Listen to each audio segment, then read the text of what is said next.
May dala ka bang bigat na matagal mo nang kinakarga na hindi mo pa ibinibigay sa Diyos? Baka isang problema na paulit-ulit mong sinusubukang solusyonan ng ikaw lang. Baka problema sa isang taong mahal mo na ginagawa mong ayusin sa iyong sariling lakas.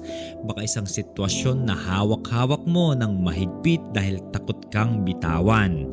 Ngayon, imbitahan kita na bitawan ito at maranasan ang kapahingahang inaalok ni Jesus sa iyo. Pakinggan natin ang Matthew 11 verse 29 to 30. Pasanin ninyo ang aking pamatok at matuto kayo sa akin, sapagkat ako ay maamo at mapagpakumbaba sa puso, at makasusumpong kayo ng kapahingahan sa inyong mga kaluluwa, sapagkat ang aking pamatok ay madali at ang aking pasanin ay magaan.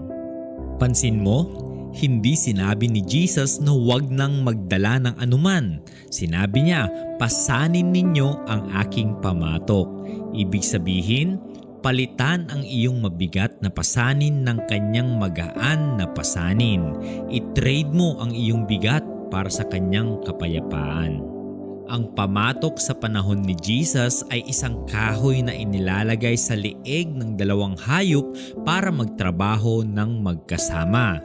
Kapag sinabi ni Jesus na pasanin ninyo ang aking pamatok, ibig sabihin magtrabaho tayo ng magkasama. Hindi ka mag-iisa. Ako ay kasama mo sa bawat hakbang. Baka ngayon ay nasusubok kang magdala ng lahat ng iyong mga problema ng ikaw lang. Sinusubukan mong kontrolin ang lahat, ang resulta, ang timing, ang mga tao sa paligid mo, at pagod ka na.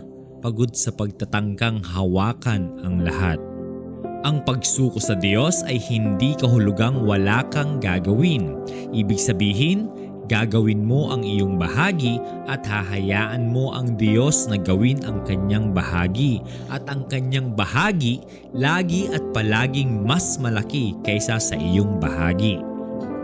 Maraming tao ang takot na bumitaw dahil pakiramdam nila ay mawawala ang kontrol nila, pero ang katotohanan ay hindi mo talaga kontrolado ang karamihan ng mga bagay sa iyong buhay. Ang tanging kontrolado mo ay ang iyong tugon at ang iyong pagpili na magtiwala sa Diyos.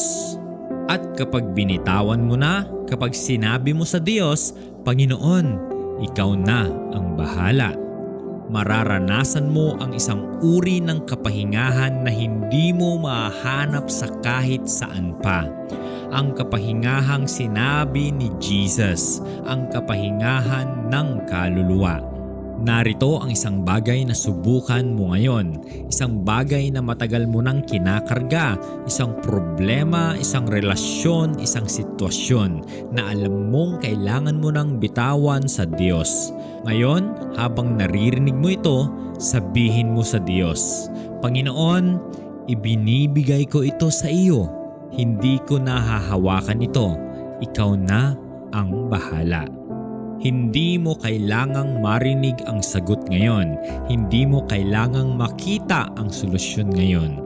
Bitawan mo lang at maranasan mo kung paano agad na dumating ang kapayapaan sa iyong puso kapag pinili mong magtiwala kaysa sa pagkontrol.